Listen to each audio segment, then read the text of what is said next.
যারা মদিনা শরীফে গেছেন দেখবেন রাসূলের রওজার উপরে একটা আয়াত লেখা, ইয়া আইয়ুহাল্লাযীনা আমানু লা তারফাউ আসওয়াতাকুম ফাওকা সাওতিন নবী। রাসূলের রওজার আতহারের উপরে আয়াতে কারিমা লেখা আছে। এই আয়াত যখন নাজিল হয়ে যায়, রাসূলের সাহাবী সালমান ফারসি রাদিয়াল্লাহু তাআলা আনহু কান্না করা শুরু করে। সাহাবীরা প্রশ্ন করলেন, সাহাবীরা প্রশ্ন করলেন, সালমান তুমি কান্না করো কেন? সালমান ফারসি শুধু কান্নাই করে নাই, এই আয়াত নাজিল হওয়ার পরে তিনি মরুভূমির মধ্যে চলে গেছেন, একটা গাছের নিচে বৈশা বৈশা ছোট মাসুম বাচ্চার মতো কান্না করতেছেন। তাকে মদিনায় পাওয়া যায় না। আল্লাহ নবী জিজ্ঞেস করলেন, আমার সাহাবী সালমান কোথায়? তাকে পাওয়া যাচ্ছে না। সাহাবীরা খুঁজতে খুঁজতে যেয়ে দেখলেন সালমান ফারসি মরুভূমির একটা গাছের নিচে বৈশা বৈশা কান্না করতেছে। সালমান ফারসিকে ডাকা হলো। সাহাবীরা জিজ্ঞেস করলেন, ভাই সালমান তুমি কান্না করো কেন? সালমান ফারসি বলেন, আজকে আল্লাহ তাআলা কোরআনুল কারীমের যে আয়াত নাজিল করেছেন, ইয়া আইয়ুহাল্লাযীনা আমানু লা তারফাউ আসওয়াতাকুম ফাওকা সাওতিন নবী ওয়া লা তাজহারু লাহু বিল কওলি কাজহরি বা'দিকুম লিবা'দিন আন তাহবাতা আ'মালুকুম ওয়া আনতুম লা তাশউরুন। এই আয়াতে কারিমার মধ্যে আল্লাহ তাআলা বলতেছেন, মুমিন সাবধান, ঈমানদারেরা সাবধান, তোমরা তোমাদের নবীর সামনে জোরে কথা বলবা না, উচ্চ আওয়াজে কথা বলবা না, যাতে তোমাদের নবীর আওয়াজের চাইতে যাতে তোমাদের আওয়াজ বড় না হয়। যদি নবীর আওয়াজের চাইতে তোমাদের আওয়াজ বড় হয় তাহলে আমি আল্লাহ বরদাস্ত করব না, ঠিক কিনা বলে? কিন্তু সালমান ফারসি তার বয়স হয়েছিল 250 বছর। কত বছর? জোরে বলে। এখনো তিনি কালেমা পড়ে মুসলমান হয় নাই। বয়স হয়েছিল 250 বছর সালমান ফারসি। এটা ইসলাম গ্রহণ করার পরের ঘটনা। কিন্তু সালমান ফারসির বয়স হয়েছিল 250 বছর। সালমান ফারসি যখন কথা বলতেন তার গলার আওয়াজ একটু বড় ছিল।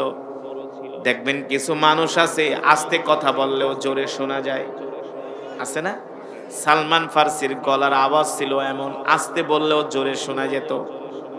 এই কারণে সালমান ফারসি আয়াত নাজিল হওয়ার পরে ভয়ে কান্না করতেছেন, আমি যদি আল্লাহ রসুলের সামনে কথা বলি আর নবীজির আওয়াজের চাইতে যদি আমার আওয়াজ বড় হয়ে যায় তাহলে তো আল্লাহ বরদাস্ত করবে না, বেয়াদবি হয়ে যাবে, ঠিক কিনা বলে? দেখেন সাহাবীরা আল্লাহর কোরআনের আয়াতকে কিভাবে ভয় পেত, কিভাবে তারা আল্লাহর কোরআনকে মানত, কিভাবে আল্লাহর কোরআনকে ভালোবাসতো, ঠিক কিনা বলেন? অথচ আল্লাহ তাআলা বলছেন তোমরা সুদের ধারে কাছেও যেও না। ইয়া আইয়ুহাল্লাযীনা আমানু লা তাকুলুর রিবা, তোমরা সুদের ধারে কাছেও যেও না। অথচ বাংলাদেশের ম্যাক্সিমাম ঘরের মধ্যে সুদের ব্যবসা চলে, ঠিক কিনা বলেন? হারাম ব্যবসা চলে কি চলে না? অথচ এমন একটা আয়াত নাজিল হওয়ার পরে রাসূলের সাহাবী সালমান ফারসি ভয় পেয়ে গেলেন। এই সালমান ফারসি যার বয়স হয়েছিল 250 বছর, 150 বছর তিনটা ধর্ম পালন করেছেন তিনি, তিনটা ধর্ম 150 বছর। 50 বছর পালন করেছেন খ্রিস্ট ধর্ম, 50 বছর পালন করেছে ইহুদি ধর্ম, 50 বছর তিনি মূর্তি পূজা করেছেন। তিনটা ধর্ম তিনি 150 বছর পালন করেছেন। তার বয়স হয়েছিল মোট 250 বছর। কত বছর? 250 বছর হয়েছিল তার মোট বয়স। তিনটা ধর্ম পালন করে কোন ধর্মের মধ্যেই মজা পায় না। এই সালমান ফারসির বাড়ি মক্কায়ও না, মদিনায়ও না, তার বাড়ি হলো পারস্যে। কোথায়? তিনি ছিলেন পারস্যের অধিবাসী, মক্কার কোনো মানুষ না, মদিনারও কোনো মানুষ না, তার বাড়ি হলো রোম, পারস্যে। সালমান ফারসির বাবা ছিলেন অনেক বড় একজন ব্যবসায়ী, বিজনেসম্যান। একদিন সালমান ফারসির বাবা বলে, বাবারে যাও তুমি আমার ব্যবসাটা দেখে আসো। এই কথা বলার পরে সালমান ফারসি ঘর থেকে বের হলেন বাবার ব্যবসা দেখার জন্য। রাস্তা দিয়ে হেঁটে হেঁটে যাচ্ছেন, দেখেন একটা গির্জার মধ্যে কিছু খ্রিস্টানরা বৈশা বৈশা ইনজিল শরীফের তেলাওয়াত করতেছে। সালমান ফারসি ওই গির্জার মধ্যে ঢুকলেন, ঢুইকা খ্রিস্টানদের ইনজিল শরীফের তেলাওয়াত শুনলেন, যাকে বলা হয় বাইবেল, যাকে বলা হয় বাইবেল, ইনজিল শরীফের তেলাওয়াত শুনলেন। তিনি দেখলেন ইনজিলের তেলাওয়াত ভালোই লাগে, কিন্তু যিনি পাদ্রী, খ্রিস্টানদের যিনি পাদ্রী, খ্রিস্টানদের যিনি ধর্মগুরু, তার কাছে মানুষ আইসা আইসা হাদিয়া দিয়া যায়। হাদিয়া, হাদিয়া বোঝেন তো? বলে, ও পাদ্রী, তোমার কাছে হাদিয়াগুলো দিলাম, তুমি মানুষদের মাঝে দান করবা, তুমি নিজেও খাবা। সালমান ফার্সি বলেন, পাদ্রীর কাছে মানুষগুলো হাদিয়া দিয়া যায়, ওই হাদিয়াগুলো পাদ্রী মাটির মধ্যে গর্ত করে মাটির কলসের মধ্যে ঢুকায় রাখে, নিজে খায়, মানুষদেরকে খাওয়ায় না। আমার সন্দেহ লাগলো, এই ধর্ম যদি সত্য ধর্ম হয়ে থাকে, এই ধর্মের আলেম এমন মানুষের সাথে ধোঁকাবাজি করতে পারে না। ঠিক কিনা বলেন? কোন একটা আলেমের দোষ পাইলে আপনারা পুরা এলাকা সয়লাভ হয়ে যায়। ঠিক কিনা বলেন? কালো কাপড়ে যতই দাগ লাগুক দেখা যায়, আমার গায়ে সাদা পাঞ্জাবি আছে, একটু জোর লাগলে 10 হাত দূর থেকে দেখা যাবে। ঠিক কিনা বলেন? কিন্তু আপনাদের গায়ে যদি কালিও মাখেন দেখা যাবে। সালমান ফার্সি বলেন, এই খ্রিস্ট ধর্ম যদি সত্য ধর্ম হতো, তাহলে এই আলিম কখনো এই 2 নাম্বারই করতে পারে না, মানুষের মাল আত্মসাৎ করতে পারে না। সালমান ফার্সি ওই পাদ্রীকে বলেন, পাদ্রী, মানুষ আপনার কাছে হাদিয়া দিয়া যায় মানুষদেরকে দেওয়ার জন্য, আর আপনি নিজে আত্মসাৎ করেন, মানুষদেরকে দেন না। তার মানে আপনিও সঠিক না, আপনার ধর্ম সঠিক না। ঠিক কিনা বলেন? ধর্ম সঠিক, আপনিও সঠিক না, আপনার ধর্ম সঠিক না।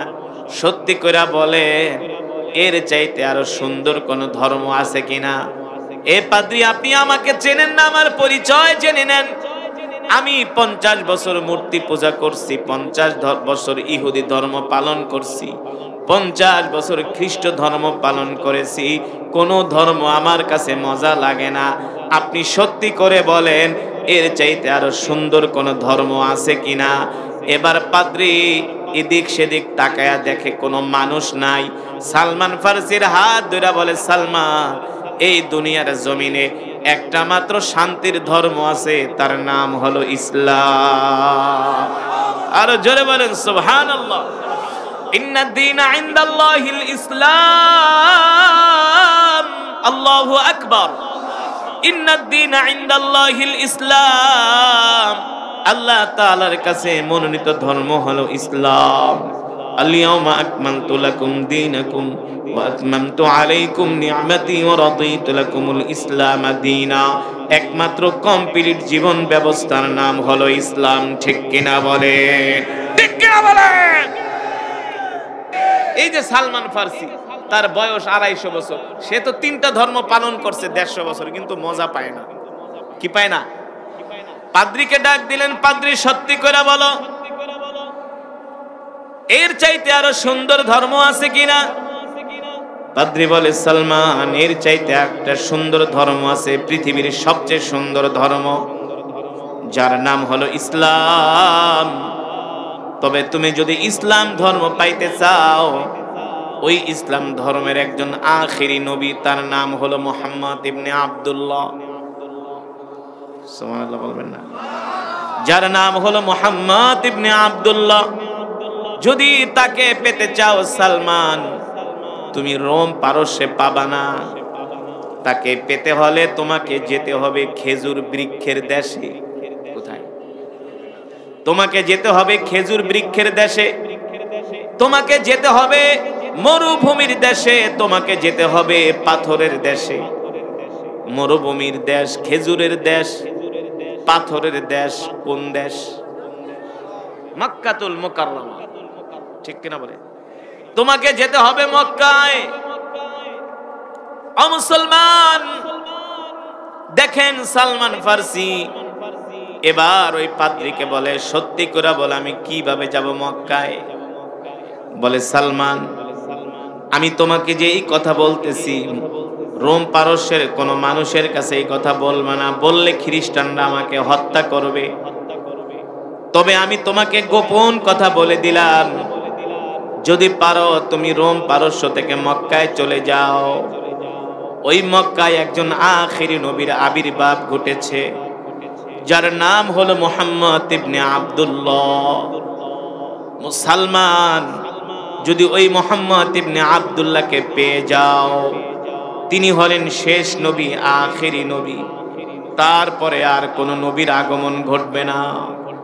সালমান যদি তাকে পেয়ে যাও, তার হাতে হাত রেখে কালেমা পড়ে মুসলমান হয়ে যাবে। তবে শোনো শোনো সালমান, ও সালমান, ওই আখিরি নবীকে চেনার 3টা আলামত আছে। কয়টা আলামত? জোরে বলেন, কয়টা আলামত? 1 নম্বরে আলামত হলো আখিরি নবী, শেষ নবী, তুমি তাকে 3টা বিষয় দিয়া পরীক্ষা করবা। 1 নম্বরে তুমি তাকে পাওয়ার পরে কিছু সৎকার মাল দিবা। যদি সৎকার মাল খায় তাহলে বুঝবা সে সত্য নবী না, কারণ পয়গম্বররা কখনো সৎকার মাল খেতে পারে না। 2 নম্বরে তাকে হাদিয়া দিবা। যদি হাদিয়ার মাল গ্রহণ করে তাহলে বুঝবা সত্য নবী। আর 3 নম্বরে তার ডান বাহুর মধ্যে একটা গোস্তের টুকরা থাকবে, সেই টুকরার মধ্যে আল্লাহ তাআলা একটা শেষ নবীর সিল মেরে দিবে। আল্লাহু আকবার। এই সিল দেখে, মোহরাঙ্কিত সিল দেখে বুঝে নিবা তিনি শেষ পয়গম্বর, তারপরে আর কোন নবীর আগমন ঘটবে না। তবে সালমান, যদি তুমি রোম পারস্য থেকে মক্কায় যেতে চাও, তোমাকে প্রথমেই যেতে হবে সিরিয়ার রাজধানী দামেস্কে। কোথায়? মক্কা থেকে একদল ব্যবসায়ী কাফেলা ব্যবসা করার জন্য তারা সিরিয়াতে আসে। ওই কাফেলার যদি সঙ্গী হতে পারো তাহলে তুমি মক্কায় যেতে পারবা। সালমান, আর দেরি করবা না, যাও যাও, বাড়ি থেকে বাপমার থেকে বিদায় নিয়ে তাড়াতাড়ি করে সিরিয়ার রাজধানী দামেস্কে চলে যাও। এখন গরমের মৌসুম, আরবের ব্যবসায়ীরা ব্যবসা করার জন্য সিরিয়াতে আসছে। এই কথা শোনার পরে সালমান ফার্সি দৌড়ায়া চলে গেলেন বাড়িতে। যায়া তার মাকে ডাকলেন, বাবাকে ডাকলেন। মা বাবাকে ডেকে বলে, মা, আমাকে বিদায় দিয়া দাও, আমি আর রোম পারস্যে থাকবো না। সালমান ফার্সির মা বলে, বাবা রে, কেন রোম পারস্যে থাকবা না? বলে, মা, শেষ জামানায় একজন নবীর আবির্ভাব ঘটেছে, যার নাম হলো মুহাম্মদ ইবনে আব্দুল্লাহ। আমি সেই নবীর কাছে যাব, সেই নবীর হাতে হাত রেখে কালেমা পড়ে আমি মুসলমান হয়ে যাব। আমরা 3 দিনের জন্য তাবলিগ জামাতে যেতে চাই না, 40 দিনের জন্য তাবলিগ জামাতে যেতে চাই না, দ্বীনের কোনো কাজ করতে চাই না। আর সালমান ফার্সি এবার মা বাবা পরিবার পরিজন ছাড়তেছেন একমাত্র দ্বীনের জন্য। কিসের জন্য? দ্বীনের জন্য। আমরা তো গরু খাওয়া মুসলমান, আমরা ইসলামের কাজ করতে চাই না, দ্বীনের কাজ আমরা করতে চাই না, আল্লাহ ওয়ালার মজমায় যেতে চাই না, ওলামায়ে কেরামের কাছে যেতে চাই না। নিজেকে আমরা অনেক বড় পণ্ডিত মনে করি, ঠিক কিনা বলেন? দেখেন সালমান ফার্সি রাদিয়াল্লাহু তাআলা আনহু মার থেকে বাবার থেকে বিদায় নিয়ে এবার মক্কার উদ্দেশ্যে রওনা দিবে। সালমান ফার্সির মা বাবা ডেকে বলে, বাবা রে, তোকে আমরা এত আদর কইরা বড় করছি, মানুষ করছি, মা বাবাকে ছাইরা মক্কায় চলে যাবি, মায়ের জন্য কি মায়া লাগে না? বাবার জন্য কি মায়া লাগে না? সালমান ফার্সি বলে, মা, যেই নবীর কথা আমি শুনেছি সেই নবী হলো শেষ নবী, আখিরি পয়গম্বর, রহমাতুল লিল আলামিন। আল্লাহু আকবার। জোরে বলেন আল্লাহু আকবার। একজন মাই জানে একটা সন্তানকে গর্ভে ধারণ করা কত কষ্ট। ওই মার থেকে যখন সালমান ফার্সি বিদায় নেয়, মা কান্না করে দিয়া বলে, বাবারে, আমাদেরকে ছেড়ে তুই মক্কায় যাইস না, তোকে ছাড়া আমরা থাকতে পারবো না, বাঁচতে পারবো না। সালমান ফার্সি বলে, মা, তোমরা আমাকে ছাড়া যেমন বাঁচতে পারবা না, আমি আল্লাহর পয়গম্বর আখেরি নবীকে ছাড়াও বাঁচতে পারবো না। জোরে বলেন আল্লাহু আকবার।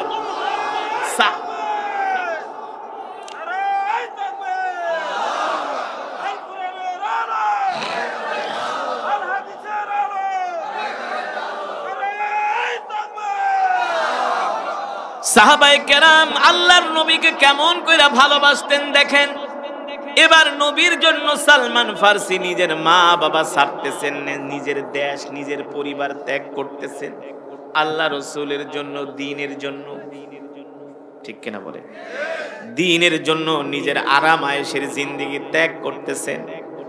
এবার সালমান ফারসি রোম পারস্য থেকে সিরিয়ার রাজধানী দামেস্কের দিকে রওনা করলেন। সেই 1450 বছর আগের ঘটনা। আধুনিক কোনো রাস্তাঘাট ছিল না। ঘোড়ার পিঠে চড়ে, উটের পিঠে চড়ে মরুভূমির মধ্যে জার্নি করে করে, সফর করে করে তিনি সিরিয়ার রাজধানী দামেস্কে পৌঁছালেন। যে জিজ্ঞেস করলেন, এ দামেস্কবাসীরা, মক্কা থেকে কোন ব্যবসায়ী কাফেলারা ব্যবসা করার জন্য আসছে, তাদের কাছে আমাকে নিয়ে যাও। সালমান ফারসি রাদিয়াল্লাহু তাআলা আনহুকে ওই ব্যবসায়ী কাফেলার যিনি সরদার ছিলেন তার কাছে নিয়ে যাওয়া হলো। সালমান ফারসি ওই ব্যবসায়ী কাফেলাকে বলে, ভাই তোমরা কি মক্কা থেকে আসছো? বলে, আমরা মক্কা থেকে আসছি। তোমার বাড়ি কোথায়? বলে, আমার বাড়ি হলো রোম পারস্যে। তুমি রোম পারস্যের মানুষ হইয়া মক্কায় কেন যাবা? বলে, ভাই আমি শুনেছি মক্কায় নাকি একজন আখেরি নবীর আবির্ভাব ঘটেছে, যার নাম হলো মুহাম্মদ ইবনে আব্দুল্লাহ। আল্লাহু আকবার। আমি ওই নবীর কাছে যাব, সেই নবীর হাতে হাত রেখে কালেমা পড়ে মুসলমান হয়ে যাব। আল্লাহু আকবার। আরবের যিনি ব্যবসায়ী কাফেলার সরদার ছিলেন, তিনি ছিলেন ইহুদি, আল্লাহ রাসূলের দুশমন। কে পাইছে একটারে, যেমন বুঝায় বাজায় আমাদের সাথে নিয়ে নাও। বলে, শোনো, তোমাকে আমরা মক্কায় নিয়ে যাব, শর্ত হলো আমাদেরকে মোটা অঙ্কের উপঢৌকন দিতে হবে। সালমান ফারসি বলে, ভাই আমি গরিবের ছেলে না, আমি বড় লোকের ছেলে। এই ব্যাগ ভর্তি আমি দিনার দিরহাম নিয়ে আসছি, যা লাগে নিয়ে যাও, নিয়ে যাও। তার বিনিময়ে তোমরা আমাকে মক্কায় নিয়ে আল্লাহ রাসূলের কাছে পৌঁছে দাও। আরবের ব্যবসায়ীরা বলে, ব্যবসা করে আর কত লাভ করব? এই লোকটাকে যদি আমরা সাথে করে নিয়ে যাই, মক্কায় নিয়ে তাকে আমরা গোলাম হিসাবে বাজারে বিক্রি করে দিব। তারা পরামর্শ করতেছে, ওকে আমরা মুহাম্মদের কাছে দিব না, কারণ মুহাম্মদ হলো আমাদের দুশমন, আমাদের শত্রু। দেখতে শুনতে গোলাম অনেক সুন্দর, বড় লোকের ছেলে, সাথেও অর্থবিত্ত আছে। সালমান ফারসির থেকে সব অর্থগুলো নিয়ে গেলেন। নেওয়ার পরে ওই ব্যবসায়ী কাফেলারা সালমান ফারসিকে সঙ্গে করে তারা মক্কার উদ্দেশ্যে রওনা দিলেন। সালমান ফারসিকে ঠিক মতো খাবার দাবার দেয় না, ঠিক মতো তার আহার দেয় না। না খেতে খেতে সালমান ফারসি শুকায়া কাঠ হয়ে গেছে। এবার সফর করে করে যখন সিরিয়ার রাজধানী দামেস্ক থেকে পৌঁছালেন মক্কায়, সালমান ফারসি বলে, এ ব্যবসায়ী কাফেলার সরদার, আমাকে আল্লাহর পয়গম্বর মুহাম্মদ সাল্লাল্লাহু আলাইহি সাল্লামের কাছে পৌঁছে দাও। ব্যবসায়ী কাফেলার যিনি সরদার ছিলেন তিনি বললেন, সালমান, তুমি জানো না তুমি যার কাছে আসছো সে হলো আমাদের শত্রু, আর শত্রুর কাছে তোমাকে আমরা দিতে পারি না, তোমাকে আমরা বাজারে নিয়ে গোলাম হিসাবে বিক্রি করে দিব। সালমান ফারসি বলে, ভাই আমার সাথে এই আচরণ করো না। আমি আমার মা বাবা ছেড়ে, পরিবার পরিজন ছেড়ে রোম পারস্য থেকে মক্কায় আসছি একমাত্র আল্লাহর নবীকে পাওয়ার জন্য। আল্লাহর নবীকে পাওয়ার জন্য। আমার সাথে এই বেঈমানি করো না, আমাকে কষ্ট দিও না, আমার মনে অনেক দুঃখ। আমি আমার আয়েশি জিন্দেগি ত্যাগ করেছি ইসলাম পাওয়ার জন্য। তোমাদেরকে তো আমি মোটা অঙ্কের উপঢৌকন দিয়েছি, আমাকে কেন গোলাম হিসাবে বিক্রি করবা? আমাকে আল্লাহ রাসূলের কাছে পৌঁছে দাও। এই কথা বলার পরে ব্যবসায়ী কাফেলার যিনি সরদার সালমান ফারসির গালের ভিতরে একটা চটকানা মারলেন, এক থাপ্পড় মারলেন, বলে কথা বলবি না, কথা বললে জানে মেরে ফেলবো। এই কথা বলে সালমান ফার্সির 2 হাত বাঁধলেন, 2 পা বাঁধলেন। এবার বেঁধে সালমান ফার্সিকে মক্কার বাজারে নিয়ে গেলেন। মক্কার বাজারে নেওয়ার পরে যে সালমান ফার্সিকে দেখে সেই পছন্দ করে। দেখতে গোলাম অনেক সুন্দর, মনে হয় ভালো কোনো পরিবারের ছেলে। কত টাকা চাও? তত টাকার বিনিময়ে, যত দিরহাম দিনার চাও তার বিনিময়ে আমরা গোলামকে কিনে নিব। মোটা অঙ্কের বিনিময়ে সালমান ফার্সিকে গোলাম হিসাবে বিক্রি করে দিলেন। আরবের ব্যবসায়ী কাফেলার সরদার সালমান ফার্সির সাথে বেঈমানি করলেন। সালমান ফার্সি বলে, ভাই আমার সাথে বেঈমানি করো না, আমাকে আল্লাহর নবীর কাছে পৌঁছে দাও। বলে, বেটা মুহাম্মদ হলো আমাদের দুশমন, আমাদের বাপ দাদার দুশমন, ওই মুহাম্মদের কাছে তুমি যাইবা, আমরা সেটা কোনোদিন মেনে নিব না। বলেন নাউজুবিল্লাহ। এবার সালমান ফার্সিকে গোলাম হিসাবে বিক্রি করে দিলেন মক্কার বাজারে। সালমান ফার্সিকে যিনি ক্রয় করে নিলেন মোটা অঙ্কের বিনিময়ে, তিনি ছিলেন আরাক ইহুদি। এবার সালমান ফার্সিকে তার বাড়িতে নিয়ে গরু চড়ায়, তার বাড়িতে নিয়ে বকরি চড়ায়, ভেড়া চড়ায়, উট চড়ায়। ও মুসলমান, বিলিনিয়ারের ছেলে, এত বড় বড় লোকের ছেলে, ব্যবসায়ীর ছেলে হলো সালমান ফার্সি। আজকে আল্লাহর দ্বীনের জন্য তিনি ছাগল চড়াইতেছেন, ঠিক কিনা বলে? তিনি বকরি চড়াইতেছেন, ভেড়া চড়াইতেছেন, সাধারণ একজন গোলামির কাজ করতেছেন একমাত্র আল্লাহর দ্বীন পাওয়ার জন্য। এত কষ্ট করে সাহাবায়ে কেরাম আল্লাহর দ্বীন পেয়েছে, ঠিক কিনা বলেন? ঘরের ভিতরে বৈশা বৈশা দিন পাওয়া যায় না। আল্লাহর দিন পেতে হলে রাস্তায় আসতে হয়, ঘাম ঝরাতে হয়, রক্ত দিতে হয়, জীবন দিতে হয় কি হয় না? রাসূলের সাহাবীরা এমন ভাবে কষ্ট করেছেন। সালমান ফার্সি বলেন, আমি দিনের বেলায় আমার মনিবের বাগানে কাজ করি, আর রাতের বেলায় আমি মক্কার গলিতে গলিতে ঘুরা ঘুরা আল্লাহর নবীকে খুঁজি, কোন জায়গায় আল্লাহর নবী আছে। সালমান ফার্সি বলে, আমি দিনের বেলায় কাজ করি আর রাত্র বেলা আমি মক্কার গলিতে গলিতে ঘুরি, কারণ কিছু তো চিনে না, বুঝেন নাই? যার কাছে জিজ্ঞেস করে সে মিথ্যা কথা বলে। সালমান ফার্সিকে আল্লাহর নবীর কথা বলে না, অথচ সালমান ফার্সি রোম পারস্য থেকে মক্কায় আসছে আল্লাহর নবীকে পাওয়ার জন্য। হ্যাঁ, কেউ তার কাছে আল্লাহ রসুলের সন্ধান দেয় না। সালমান ফার্সি বলেন, একদিন আমি খেজুর বাগানে খেজুর পাড়তেছি, হঠাৎ করে একজন লোক আইসা বলতেছে, মক্কাবাসীরা আমাদের কপাল পুড়ে গেছে, আমাদের কপাল পুড়ে গেছে। কি হয়েছে, কি হয়েছে? আরে মুহাম্মদ ইবনে আব্দুল্লাহ আমাদের বাপ দাদার ধর্মকে মাটির সাথে মিশায় দিতেছে। কেন? মুহাম্মদ ইবনে আব্দুল্লাহর কাছে মক্কার যুবকেরা হাতে হাত রেখে কালেমা পড়ে মুসলমান হয়ে যাচ্ছে। সালমান ফার্সি বলে, আমি খেজুরের বাগানে কাজ করতেছিলাম, এই কথা শোনার পরে আমি খেজুর গাছ থেকে লাফ দিয়া জমিনে পড়ে গেলাম। আমি যুবকের পা জড়ায় ধরে বলি, আইনা মুহাম্মদ ইবনে আব্দুল্লাহ, এ যুবক বলো বলো আল্লাহর নবী কোথায় আছে? এই কথা বলার পরে ওই যুবক সালমান ফার্সিকে বলে, বেটা তুই হলি একটা গোলাম, এই গোলামি কাজ করস, এই বাগানে কাজ করস, তুই মুহাম্মদকে দিয়া কি করবি? সালমান ফার্সি বলে, ভাই আমি আল্লাহর নবীকে পাওয়ার জন্য রোম পারস্য থেকে মা বাবা ছেড়ে মক্কায় এসেছি, আল্লাহ রসুলের সন্ধান আমার কাছে দাও। বলে, না, তার সন্ধান তোমার কাছে দেওয়া যাবে না। সালমান ফার্সি কাকুতি মিনতি করার সাথে সাথে ইহুদি যুবক সালমান ফার্সির গালের মধ্যে আর একটা জোরে চটকানা বসায় দিছে। খালি মার খাইতেই আছে না, আল্লাহর দিন পাওয়ার জন্য শুধু মার খাইতে আছি। আর আমরা আল্লাহর দিন পাওয়ার জন্য কয়দিন মার খাইছি, কতটুকুন ঘাম জড়াইছি, কতটুকুন কষ্ট করছি, কতটুকুন মেহনত করছি।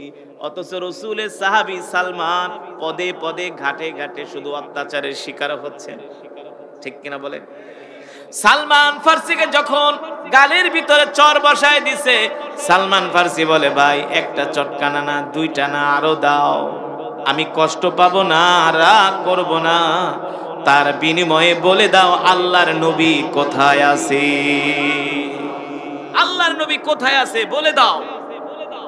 এবার ওই বাগানের যিনি মালিক ছিলেন তার মনিব সালমান ফার্সির মনিব বলে আমার গোলামটা ভালো মানুষ, থাক যুবককে বলে দাও কোথায় আছে মুহাম্মদ ইবনে আব্দুল্লাহ। বলে এদিকে আয়, যদি মুহাম্মদ ইবনে আব্দুল্লাহকে পেতে চাও ওই যে বাইতুল্লাহর পাশে একটা পাহাড় আছে যার নাম হলো জাবালে আবু কুবাইস। নাম কি? জাবালে আবু কুবাইসের নিচে বৈশা মোহাম্মদ তার সঙ্গীদেরকে কোরআনের আলোচনা শোনায়। যাও যাও মোহাম্মদকে দেখা আসো। সালমান ফার্সি বলে আমি আর দেরি করলাম না, আমি কিছু খেজুর নিয়ে আল্লাহ রসুলের কাছে চলে গেলাম। আল্লাহ নবীকে এক পলক দেখা মাত্রই আমি রসুলের প্রেমে পাগল হয়ে গেলাম। সালমান ফার্সি বলে আমি আল্লাহ নবীকে এক পলক দেখার সাথে সাথে এতদিন আমি যত কষ্ট করছি আমার সব দুঃখগুলো ভুলে গেছি। এবার আল্লাহ নবীকে পাদ্রী বইলা দিছে। আল্লাহ রসুলকে চিনার তিনটা আলামত আছে। কয়টা? এক নম্বরে তাকে সৎকার মাল দিবা, সৎকার মাল খাইলে বুঝবা তিনি আসল নবী না, তিনি ভেজাল নবী। আর যদি হাদিয়ার মাল খায় তাহলে বুঝবা আসল নবী। আর যদি তার ডান বাহুর মধ্যে খতমে নবুয়তের একটা সিল মোহর মারা থাকে তাহলে বুঝবা তিনি সত্য নবী। এবার সালমান ফার্সি আল্লাহর নবীকে কিছু খেজুর দিয়া বললেন এই খেজুরগুলো আপনার জন্য আমি সদকা এনেছি। আল্লাহ রসুল বললেন সদকা আমার জন্য জায়েজ নাই, সদকা খাওয়া আমার জন্য জায়েজ নাই, আমি সদকার মাল খাই না। আল্লাহ নবী ওই সদকার মালগুলো সাহাবীদের মাঝে বিলিয়ে দিলেন। সালমান ফার্সি বলেন আমি আবার 3 দিন পরে আল্লাহ নবীর কাছে গেলাম, যে বললাম ওগো আল্লাহর পয়গম্বর এই খেজুরগুলো আমি আপনার জন্য হাদিয়া এনেছি। আল্লাহ নবী বললেন হাদিয়া খাওয়া আমার জন্য জায়েজ। এবার নবীজি নিজে হাদিয়া খেলেন, সৎকার মাল খেলেন না, হাদিয়ার খেজুর নিজেও খেলেন, সাহাবীদের মাঝে বিলায় দিলেন। সালমান ফার্সি বলে আমার 2টা প্রমাণ হয়ে গেছে, এখন আর বাকি আছে কয়টা? একটা, আল্লাহ নবীর শরীর মোবারকের ভিতরে খতমে নবুয়তের একটা সিল আল্লাহ মাইরা দিছে।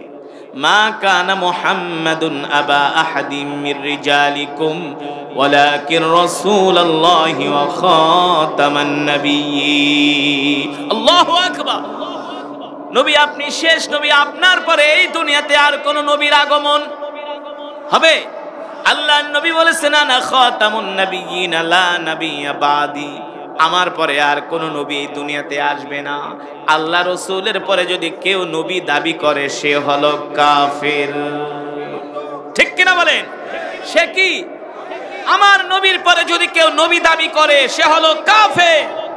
এই বাংলাদেশে একটা ভণ্ড হারামজাদা আছে, ওর নাম হলো গোলাম আহমদ কাদিয়ানি। জানেন? হ্যাঁ, এই গোলাম আহমদ কাদিয়ানি হারামজাদা বাথরুমে পড়ে মরছে। ওর আস্থানা আছে বকশি বাজারে। কোথায়? বকশি বাজারে। আল্লাহ রসুলের পরে নিজেকে অনেকেই নবী দাবি করছে। মুসাইলামাতুল কাজ্জাব ছিল এক হারামি, তিনিও নিজেকে নবী দাবি করছে। নাউজুবিল্লাহ বলেন। ওই পাদ্রী বইলা দিছে সালমান শুনে রাখো, শেষ জামানায় কিন্তু নিজেকে অনেকেই নবী দাবি করবে, কিন্তু আসল নবী চেনার কয়টা আলামত? 3টা আলামত। আল্লাহ রসুল হাদিয়ার মাল খেলেন, সৎকার মাল খেলেন না। সালমান ফার্সি বলে আমি 2টা প্রমাণ পেয়ে গেছি, এবার বাকি আছে। আল্লাহ রসুলের শরীরের ডান বাহুতে একটা গোস্তের টুকরার ভিতরে আল্লাহ তাআলা খতমে নবুয়তের সিল মোহর মেরে দিয়েছে, বুঝেন না? কিন্তু সালমান ফার্সি বলে আমি ওই সিল মোহরটা কিভাবে দেখব? আল্লাহ রসুল তো জামা পরা। কি পরা? জামা না খুললে তো আমি দেখতে পারবো না। সালমান ফার্সি বলেন আমি আল্লাহর নবীর পেছনে 1 দিন না 2 দিন না 3 দিন পর্যন্ত ঘুরলাম। আল্লাহর নবীর গায়ে খতমে নবুয়তের ওই মোহরাঙ্কিত সিলটা আমি দেখতে পারি না। আল্লাহ নবী একদিন জানাজার নামাজে গেছে, সাথে রসুলের সাথে অনেক সাহাবীরা আছে, আমিও আল্লাহর নবীর পিছনে পিছনে হাঁটতেছি। আল্লাহ নবী আমাকে দেখে ডাক দিলেন তাআলাউ ইয়া শাবাব, এই যুবক এদিকে আসো। ব্যাপার কি? তুমি আমার পিছনে গুরু গুরু করো কেন? তুমি কি প্রমাণ করতে চাও আমি সত্য নবী কিনা? আমি যে সত্য নবী তুমি কি প্রমাণ দেখতে চাও কিনা? আল্লাহু আকবার, জোরে বলেন আল্লাহু আকবার। সালমান ফার্সি বলে, আপনি যে সত্য নবী আমি যে প্রমাণ করতে চাই আপনি কিভাবে জানেন? আল্লাহ নবী বলে, আমি যদি না জানি তাহলে নবী হলাম কিভাবে? ওমা ইয়ানতিকু আনিল হাওয়া ইন হুয়া ইল্লা ওয়াহয়ু ইউহা। আল্লাহু আকবার।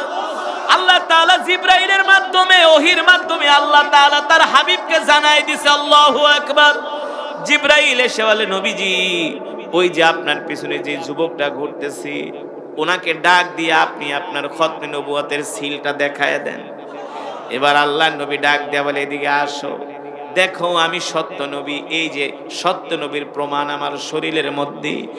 এই সিল দেখার পরে সালমান ফার্সি বলে, আমি আর দেরি করলাম না, আল্লাহ রসুলের হাতে হাত দিলাম, আল্লাহর নবীর হাতে চুমা দিয়া বললাম, ওগো নবীজি আপনি আমাকে চিনেন না, আমার পরিচয়ও জানেন না, আপনি আমাকে চিনেন না, আমার পরিচয়ও জানেন না, আমি কিন্তু মক্কার কোনো মানুষ না। আল্লাহ নবী জিজ্ঞেস করলেন, তুমি কোত্থেকে আসছো? বলে, আমি আসছি রোম পারস্য থেকে। কেন আসছো? বলে, আমার বাড়ি হলো রোম পারস্যে, আমার বয়স হলো 250 বছর। ওগো নবীজি আমি 3টা ধর্ম পালন করছি, 50 বছর ইহুদি ধর্ম, 50 বছর খ্রিস্ট ধর্ম, 50 বছর আমি মূর্তি পূজা করছি, কোন ধর্মের মধ্যে মজা পাই নাই। আমি খ্রিস্টান পাদ্রীদের কাছে শুনেছি সে জামানায় একজন নবীর আবির্ভাব হবে, যার নাম হবে মুহাম্মদ ইবনে আব্দুল্লাহ। ওগো নবী ওই খ্রিস্টান পাদ্রীর কাছে আপনার নাম শোনার পরে আমি আমার পরিবার পরিজন ছেড়ে মক্কায় এসেছি আপনাকে পাওয়ার জন্য। জেনে বলেন আল্লাহু আকবার। এবার তার জন্য মায়া লাগে কি লাগে না? আল্লাহ নবী সালমান ফার্সিকে আদর করতেছেন। এবার পাশে সাহাবীরা বসে আছেন, ওমরের মতো সাহাবী, আবু বকরের মতো সাহাবী। এবার হযরত সালমান ফার্সি তার জীবনী বলতেছেন, নবীজি আল্লাহ রসুল জিজ্ঞেস করে, তুমি রোম পারস্য থেকে মক্কায় কিভাবে আসলা? বলে, আমি রোম পারস্য থেকে সিরিয়ার রাজধানী দামেস্কে আসছি, ওখান থেকে একটা ব্যবসায়ী কাফেলার সাথে আমি মক্কায় আসছি। আমার কাছে যত অর্থবিত্ত ছিল সব আমি তাদেরকে দিয়া দিছি। আমার থেকে অর্থ নেওয়ার পরে তারা আমার সাথে বেঈমানি কইরা মক্কার বাজারে নিয়ে আমাকে গোলাম হিসাবে বিক্রি করে দিছি। নবীজি দেখেন তারা আমার উপর কেমন অত্যাচার করেছে, আমার শরীরে তারা আঘাত করেছে, সেই আঘাতের চিহ্নগুলো আল্লাহ নবীকে দেখাইতেছে। আল্লাহ নবী বলে, সাহাবী সালমান তুমি দিন পাওয়ার জন্য এত কষ্ট করছো, ইসলাম পাওয়ার জন্য এত কষ্ট করছো।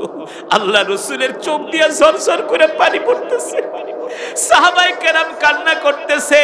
হযরত ওমরের মতো সাহাবী সালমান ফার্সির এই ঘটনা শুনে কান্না করতেছে। আল্লাহু আকবার। তিরমিজির বর্ণনায় আসছে, মাঝে মাঝে হযরত ওমর সালমান ফার্সিকে ডাক দিয়া বলতো, সালমান তুমি তোমার ইসলাম ধর্ম গ্রহণের ঘটনাটা আমাদেরকে শোনাও, কারণ এই ঘটনাটা এত লোমহর্ষক ছিল, এত কষ্ট ছিল, এত অবর্ণনীয় ঘটনা ছিল যে সালমান তার মা বাবা ছেড়ে, পরিবার পরিজন ছেড়ে, আত্মীয় স্বজন ছেড়ে, নিজের আয়েশি জিন্দেগি, আরামের জিন্দেগি বাদ দিয়া ইসলামের জন্য তিনি ত্যাগ স্বীকার করেছেন। ঠিক কিনা বলেন? ঠিক কিনা বলেন? এবার সালমান ফার্সি বলে, গো আল্লাহর নবী আমি তো মক্কায় আসছি আপনাকে পাওয়ার জন্য, যেহেতু আপনাকে পায়া গেছি, এখন আপনাকে ছাড়া তো আমার আর ভালো লাগে না, আপনি আমাকে ইহুদির কাছ থেকে মুক্ত করে আপনার কাছে নিয়ে আসেন। আল্লাহর নবী কয়, ঠিক আছে যাও, ইহুদিকে যায় বলো কিসের বিনিময়ে তোমাকে আমার কাছে মুক্ত করবে, আমি তাই দিয়া তোমাকে আজাদ করে নিয়ে আসবো, মুক্ত করে নিয়ে আসবো। আল্লাহু আকবার। দেখেন আল্লাহ রসুল সাহাবীদেরকে কত ভালোবাসেন, সুবহানাল্লাহ বলেন। এবার সালমান ফার্সি ইহুদিরে যায় বলে, ইহুদি কিসের বিনিময়ে তুমি আমাকে মুক্ত করবা বলো।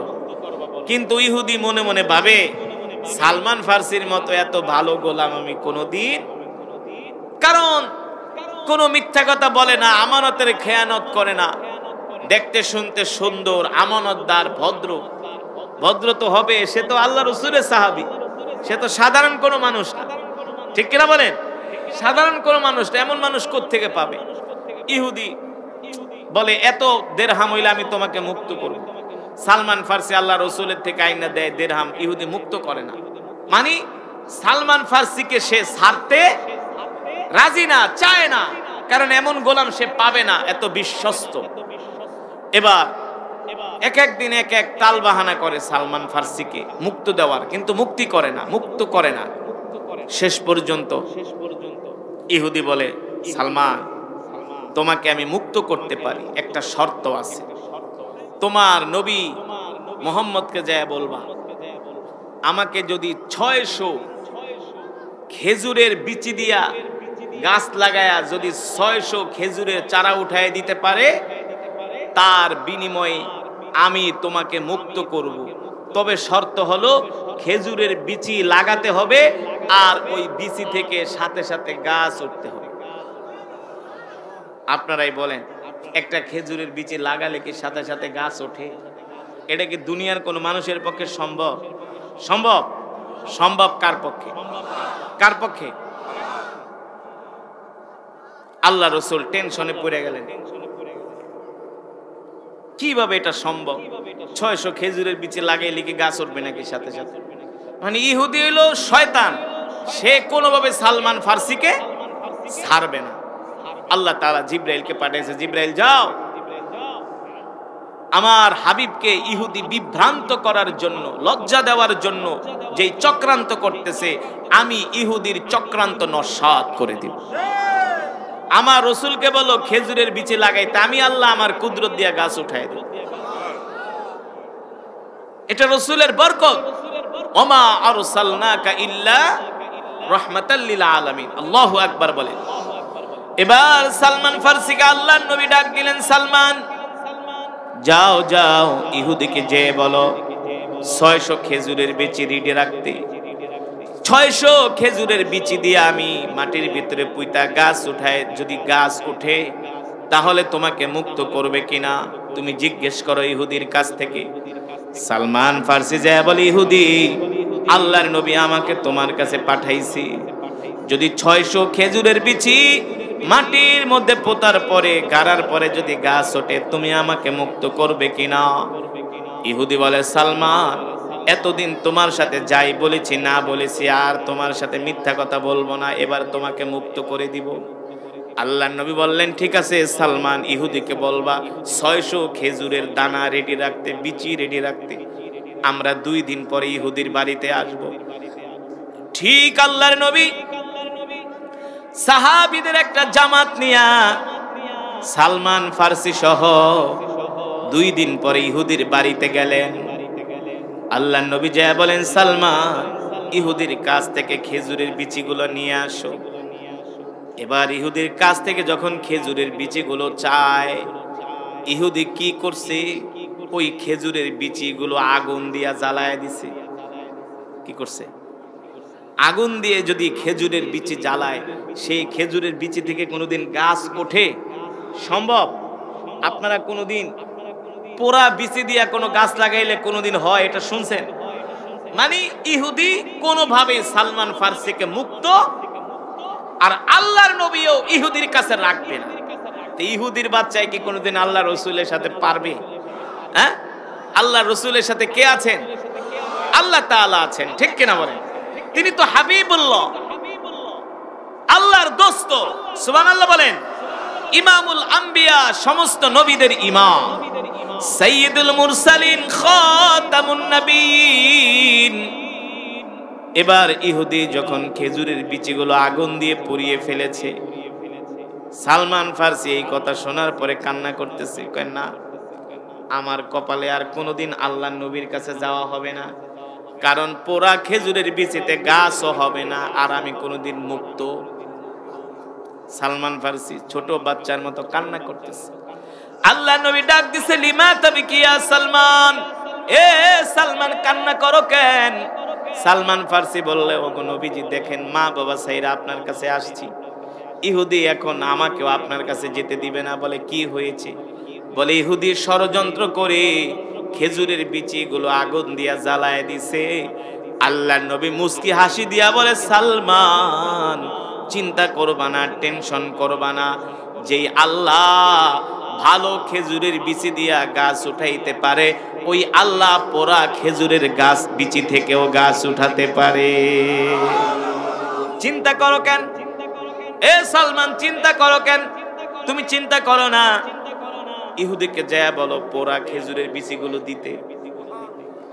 এবার ইহুদি যখন পোড়া খেজুরের বিচিগুলো সালমান ফার্সির কাছে দেয়, ইহুদি মনে মনে ভাবে, মুহাম্মদ তুমি তো সত্য নবী, তুমি তো সত্য নবী, তোমার হাতে যদি পোড়া খেজুরের বিচি যায় সেখান থেকেও গাছ উঠবে। ইহুদি বলে, তোমার হাতে যদি পোড়া খেজুরের বিচি যায় সেটা থেকেও গাছ উঠবে আমি বিশ্বাস করি, কারণ তুমি নবী। তোমাকে নবী বলে স্বীকার করি না, কিন্তু তুমি যে আল্লাহর নবী এর মধ্যে কোনো। এবার ইহুদি থরথর করে কাঁপতেছে, সালমান ফার্সির কাছে পোড়া খেজুরের বিচিগুলো দিয়ে দিছে। এবার সালমান ফার্সি ওই খেজুরের বিচি নিয়ে আল্লাহর নবীর কাছে আসছে। আল্লাহ রাসূল বলে, সাহাবীরা তোমরা গর্ত করতে থাকো। কি করতে থাকো? তোমরা গর্ত করতে থাকো। এবার সাহাবীরা গর্ত করতেছেন। আল্লাহর নবী বলে, সাহাবীরা আমি খেজুরের বিচিগুলো লাগাবো, কিন্তু তোমরা পিছন দিকে তাকাবা না, তাকানো নিষেধ, শুধু সামনের দিকে যাবা। গর্ত করে করে সামনের দিকে আগাবা, পিছনের দিকে কেউ তাকাবা না। আর সালমান তুমি একটা একটা কইরা খেজুরের বিচি আমার হাতে দিবা। এবার সালমান ফার্সি একটা একটা করে খেজুরের বিচি আল্লাহ রাসূলের হাতে দেয়। আল্লাহর নবী তার থুতু মোবারক দিয়া খেজুরের বিচি পরিষ্কার করে করে গর্তের ভিতরে ঢুকায় দেয়। জোরে বলেন সুবহানাল্লাহ, আল্লাহু আকবার। জোরে বলেন আল্লাহু আকবার। এবার আল্লাহর নবী খেজুরের বিচিগুলো গর্তের মধ্যে ঢুকায় দিতেছে। একদিক দিয়ে খেজুরের বিচি লাগায় লাগায় সামনের দিকে যায়। এক প্রান্ত থেকে অপর প্রান্ত যাওয়ার সাথে সাথে ওই খেজুরের বিচি থেকে গাছ ওঠা শুরু করেছে। জোরে বলেন আল্লাহু আকবার। নারে তাকবীর। ইসলামের শত্রুরা, ইসলামের শত্রুরা, নারে তাকবীর। ওই পোড়া খেজুরের বিচি থেকে এবার গাছ ওঠা শুরু হয়ে গেছে। আল্লাহর নবী বলে, ইহুদি দেখ গাছ উঠছে কিনা। ইহুদি বলে, মুহাম্মদ আমি তো জানি তুমি সত্য নবী, আমি জানি তুমি সত্য নবী। তুমি ভালো খেজুরের বিচি লাগাইলো গাছ উঠতো, আর পোড়া খেজুরের বিচি লাগালেও গাছ উঠবে, এটা আমি ভালো করেই জানি। কারণ তুমি দুনিয়ার কোন সাধারণ মানুষ নও, তুমি হলে আল্লাহর পয়গম্বর। আল্লাহু আকবার। সেই খেজুর থেকেই, খেজুরের গাছ থেকেই খেজুর হয়, যেই খেজুরের নাম হলো আজওয়া খেজুর। আজওয়া খেজুর দেখছেন কেমন? পোড়া পোড়া, ছাই ছাই, মাটি মাটি না? কারণ ওই যে খেজুরের বিচি তো পুড়ে ফেলেছে। আল্লাহ তাআলা বলে, হাবিব ইহুদির কাছে আমি আপনাকে লজ্জিত হতে দিব না, কারণ আপনি হলেন রহমাতুল লিল, আপনি হলেন আমার নবী, আমার পয়গম্বর। ইহুদি খেজুরের বিচি আগুন দিয়ে পড়ে ফেলেছে, তাতে কি হয়েছে? আমি রব তো আপনার সাথে আছি, আমি আল্লাহ আপনার সাথে আছি। আল্লাহু আকবার। ও মুসলমান, সেই রাসূলের উম্মত আমরা, সেই নবীর উম্মত আমরা।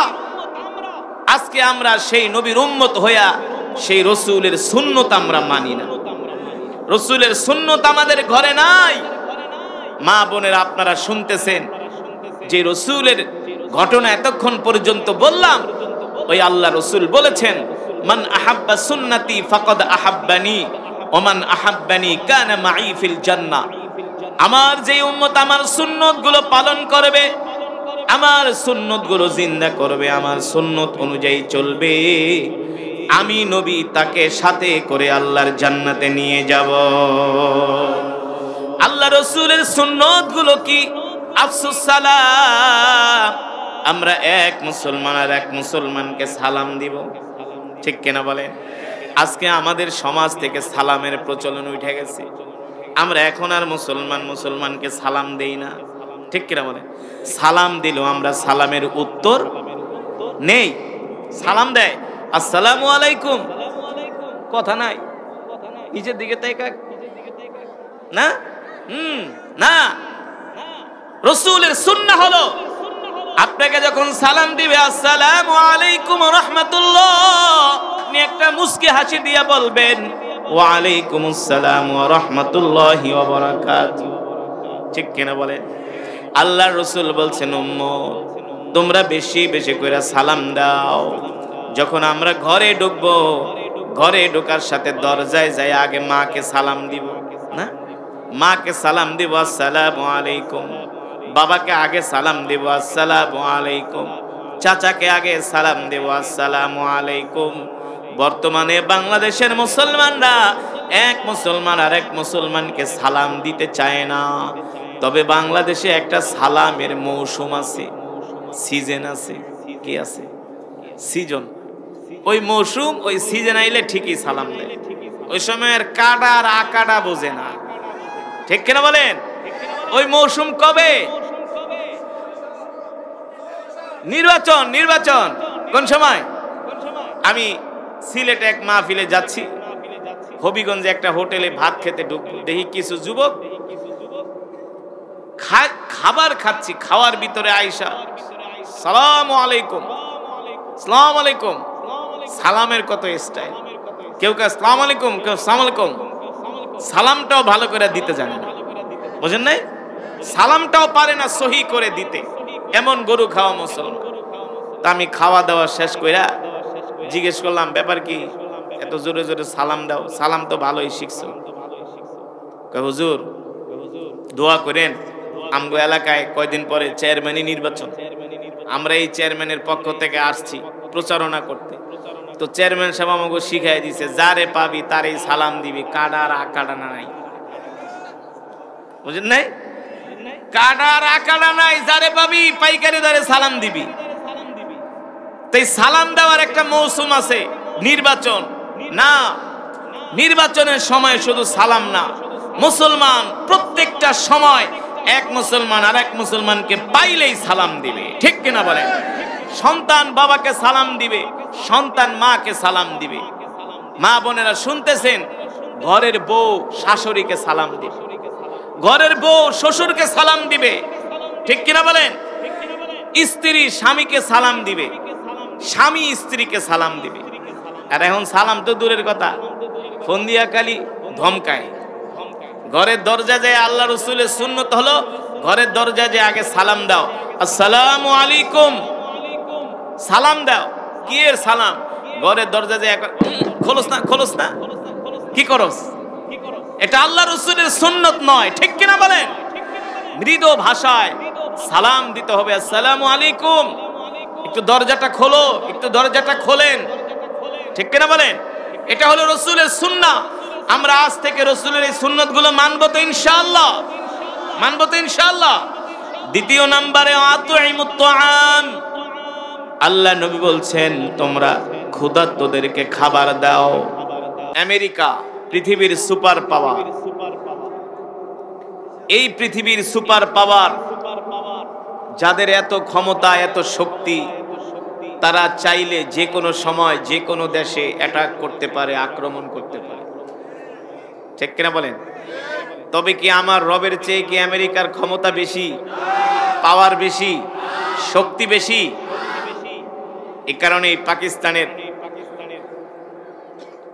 জাস্টিস আল্লামা তাকি ওসমানী বলেছিলেন, আমেরিকা তুমি এই দুনিয়ার সুপার পাওয়ার হতে পারো, কিন্তু তোমার চাইতে আমার রবের পাওয়ার আরো বেশি, ঠিক কিনা বলেন?